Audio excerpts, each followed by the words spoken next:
0, 1.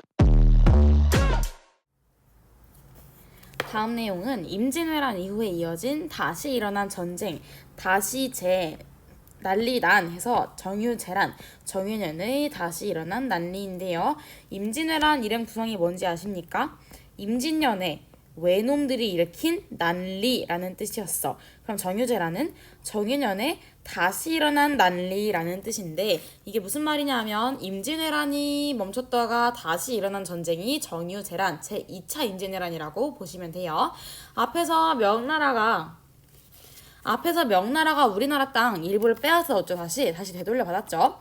그러면서 그때부터는 전쟁이 어떤 시기야? 둘이 비등비등한 상황이야. 그래서 우리가 이제 휴전협정을 시도할 겁니다. 휴전협상을 한다는 거. 자, 남쪽 해안지대로 밀려난 일본군은 누구와 협상을 해? 명나라랑 해. 우리나라는 아주 그냥 딱 가리고 지들끼리 협상을 한대요.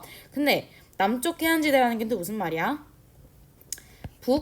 남이면 이쪽 해안지대에만 일본군이 있다는 거지 이제 더 이상 우리나라가 다 빼앗긴 그런 상황은 아니기 때문에 휴전해볼까 했어. 근데 이게 결렬됩니다. 결렬이 뭐라고? 이거 끝난다, 쪽난다 이런 뜻인데요. 왜 그렇게 되었느냐? 협상 내용이 웃겨요.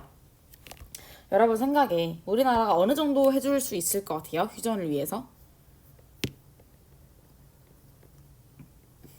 물론 지금으로 치면 말도 안 될 일이지만 당시에 뭐 우리나라 거의 의주까지 뺏겼던 걸 생각하면 모르겠어요. 저도 당시 사람이 아니라 잘 모르겠지만 그때를 기준으로 그냥 우리 남해안에 있는 섬 하나 정도는 줄 수 있지 않았을까 정도라고 생각을 하는데 얘네가 무려 무엇을 요구하느냐? 우리나라의 도가 몇 개였냐? 기억나냐? 중앙행정, 지방행정 기억나세요? 지방행정이 총 8도 비빔면 8도랬어, 그치? 이거 중에서 4개의 도를 내놓아라 라고 말을 합니다. 이거 말이 되는 거야? 우리나라 절반을 내놓으래. 얘네 왜 그러는 거냐면 자기들이 섬나라라서 땅이 너무 갖고 싶은 거야. 땅이 가고 싶어서 우리나라 내놔라 이런 거야. 이거 말도 안 될 일이야. 그 다음에 또 있습니다. 우리나라 왕에게 공주가 있지.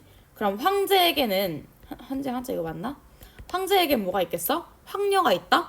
이 명나라에는 황녀가 있는데 황제의 딸, 그 딸을 일본에서 후궁으로 삼겠다. 이거 뭐 말이나 되는 소리입니까?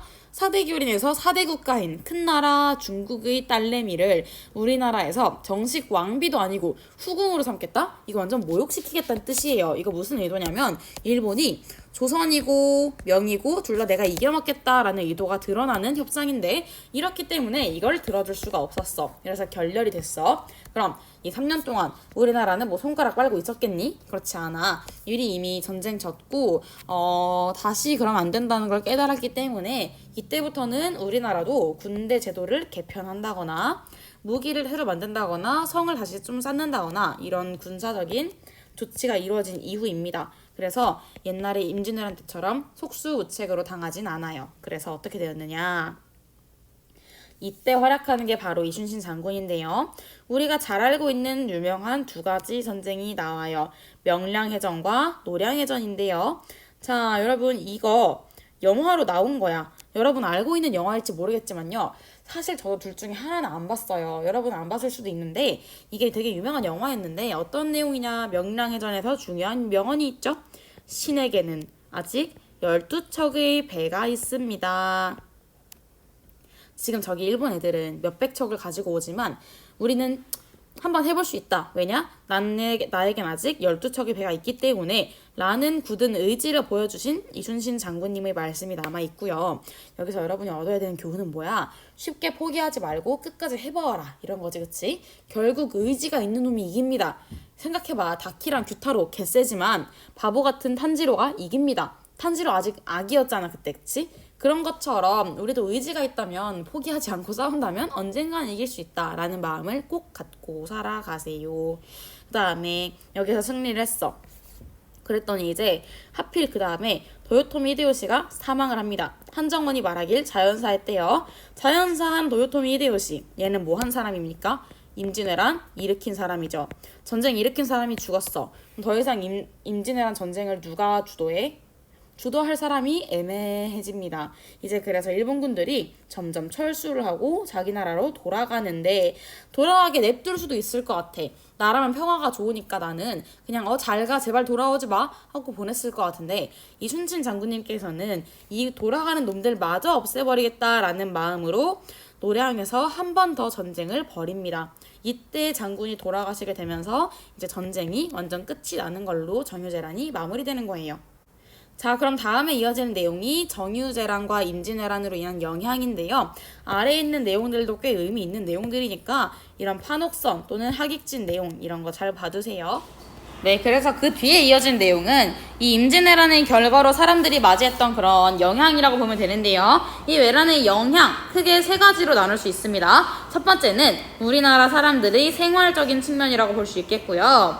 그 두 번째는 그 문화적인 교류라고 볼 수 있어요. 여러분, 아이러니하게도 전쟁이 일어나고 나면은 많은 사람들이 두 나라를 오고 갈 수밖에 없기 때문에 정말 큰 규모의 문화적인 변화가 일어납니다. 그 다음에 마지막은 그 이후에 우리나라와 일본과의 관계라고 보시면 되는데요. 앞에부터 볼까? 당연히 전쟁을 했으니까 농사를 못 지었겠지. 농사를 못 지으면은 땅이 황폐해지겠지. 당연한 얘기죠. 땅이 황폐해져. 그러면은 농사를 지어 못 지어? 또 못 지어.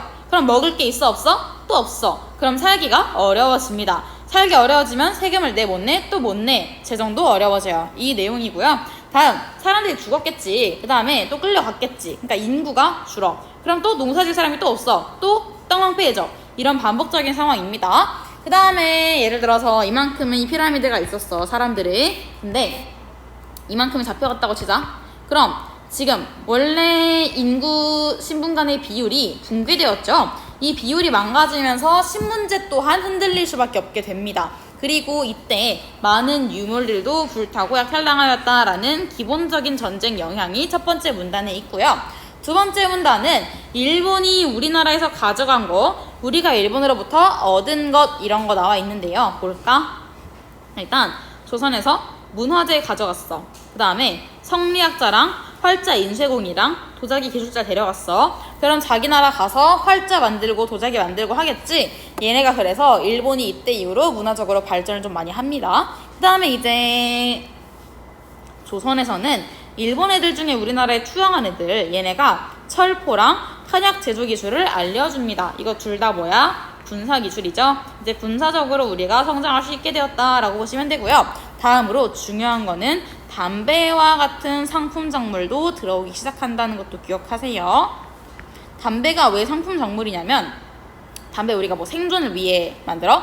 물론 지금 관점에서 약간 담배 많이 피시는 분들은 생존에 필요하겠지만 그게 아니라 먹고 사는데 필요한 게 아니라 팔아가지고 돈 벌기 위한 거기 때문에 상품 작물이라고 해요. 구체적인 내용은 조선 후기에서 말해줄게요. 다음 마지막, 이제 근데 도요토미 히데요시가 죽었어. 그 다음에 정권을 잡은 거는 도쿠가와 이에야스야. 작년에 배웠지? 이 사람이 정권 잡으면서 새로운 나라를 만듭니다. 그게 바로 에도 막부인데요. 얘가 그렇게 말을 해. 야, 전쟁 벌인 건 내가 아니라 도쿠가와잖아. 우린 니네랑 나쁘게 지낼 생각 없어. 우리랑 화해하자. 잘 지내자. 라고 얘기를 해. 그렇게 되다 보니까 야, 그럼 우리 일단 저기 잡혀갔던 우리나라 포로 데려올까? 라고 해서 유정, 현중아, 유정 뭐였어 아까? 유정 뭐였어? 유휴 뭐였어? 그렇지, 승려 군대인 승군이었지. 이 유정을 그 나라에 보내서 자, 네가 가서 우리나라 포를 데리고 와 라고 해서 파견을 시켜줍니다. 그 다음에 파견하는 것이 바로 중요한 내용인데요. 또 통신사, 이름 잘 기억해. 일본과 우리나라의 통신을 담당한다 라고 생각하시고요. 통신사를 파견하기도 되었다라고 보시면 됩니다. 마지막, 명나라는 근데 우리나라에다가 지들도 막 환관이 난리치느라 상황이 안 좋은데 우리나라 군대 보내주느라 점점 더 약해졌어. 이 틈을 타서 자, 중국 위에 누가 있어? 만주족 있잖아. 이 만주족 친구들이 갑자기 성장을 하면서 중국이 약해지면 이 위쪽에 있던 애들이 갑자기 성장을 하면서 여진족이 성장했다라고 보시면 됩니다. 여러분, 만주족이 곧 여진족이에요. 기억하시고요. 자, 이렇게 해서 임진왜란을 진짜 마무리하겠습니다. 뒤에 이어지는 내용은 오랑캐호 자를 쓰는 병자호란, 정묘호란, 이 오랑캐와의 전쟁인데요. 오랑캐가 또 이 여진족을 말해요. 다음 영상으로 또 만나보도록 하지죠.